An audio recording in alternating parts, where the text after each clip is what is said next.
Hi, I'm Dave Baronic. Welcome to another episode of Tomcat Memories. I was an F-14 radar intercept officer. My call sign was Bio, and I was also a Top Gun instructor.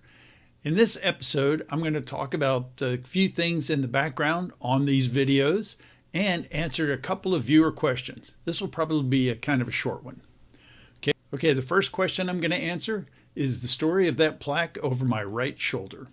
You can see it looks like a piece of drywall mounted to a plaque because that's what it is. The plaque says, Commander Dave Bio Baronic, fair winds and following seas, VF-211 JOPA, August 1998. VF-211 was the squadron I was commanded, and the JOPA is the Junior Officer Protection Association, which is an informal group of junior officers, lieutenants, lieutenant JGs, and ensigns, and it's a way for them to just band together. This plaque came from an incident that happened the day after I became the commanding officer of VF-211. It's a common tradition among Navy fighter squadrons for the incoming CO to throw a big party at their house on the day of the change of command or the next day. So my wife and I put together a big party, had a great turnout of all the other XOs and COs from Oceania, along with the officers from VF-211. They all came to our house. So during the course of the evening, a group of junior officers from 211 went up into the attic at my house to look for dirt on me, the new CO. While they were up there poking around in the attic, somebody stepped through the ceiling. I heard about this around 11 o'clock or 11:30 that night after the party had been going on for quite some time. I think it was Yank came up and whispered in my ear, Skipper, somebody stepped through the ceiling of your attic. I don't know what kind of response they expected, but it didn't bother me at all. And the reason is that a few months before, I had stepped through the ceiling of my attic when I was putting up some wood up there. And so I knew that it was a fairly simple and inexpensive repair, and it could be done easily. I also knew that these guys would take care of the bill. So when they told me that, I just shook my head and said, okay, that happens. Well, the party went on for a little bit longer. Something funny was that at the end of the evening, when Laura and I went to bed, we found out that they had done something else to our house, which is another JO tradition. They had taken our bed, put the mattress on the bottom, and put the box spring on the top. So let me tell you, if you've never reorganized your bed at 1 a.m., then you're missing something funny. The rest of the weekend, this was on probably a Saturday night, as I recall. The rest of the weekend was a blur because the squadron, VF-211, was working 12 hours on and 12 hours off to get ready for the deployment that was coming up in just a few days. Now, I talk about this, the reasons why we were in that situation, and the squadron's incredibly positive response.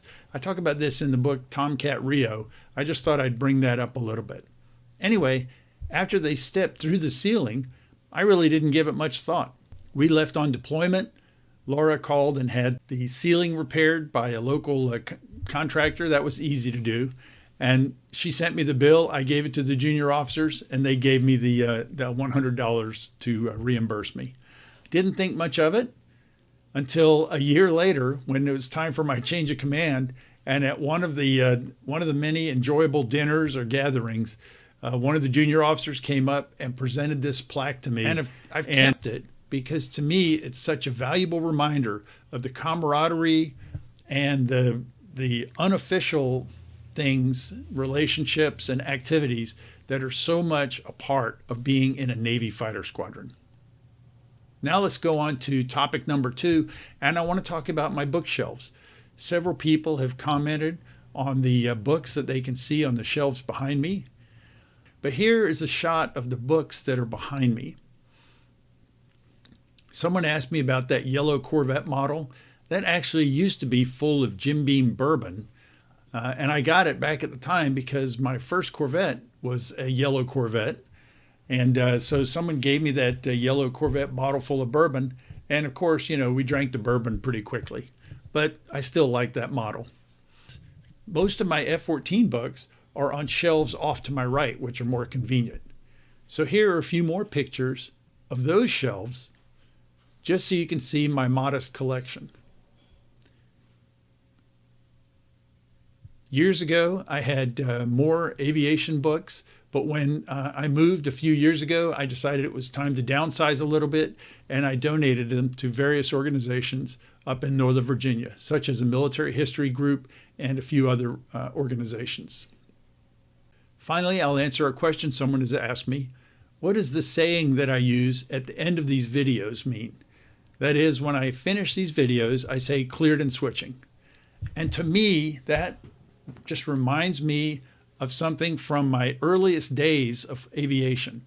When you are getting ready to take off, the tower tells you to either remain in the hold short, position and hold on the runway, or clear you for takeoff.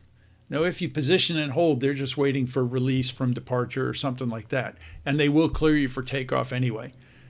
And once the tower clears you for takeoff, they say, like Top Gun 47 flight, cleared for takeoff, whatever your departure is, and switch to departure control. And so your response is Top Gun 47, cleared and switching. And to me, those words always signified the start of the flight. And so when I say that at the end of the video, it means that the video's over and you are cleared to proceed onto your mission. And of course, you'll switch because you're leaving this channel. So I hope that answers some questions that have been in your mind. So thanks for watching Tomcat Memories. Stay tuned because more stories are coming up soon. Cleared and switching.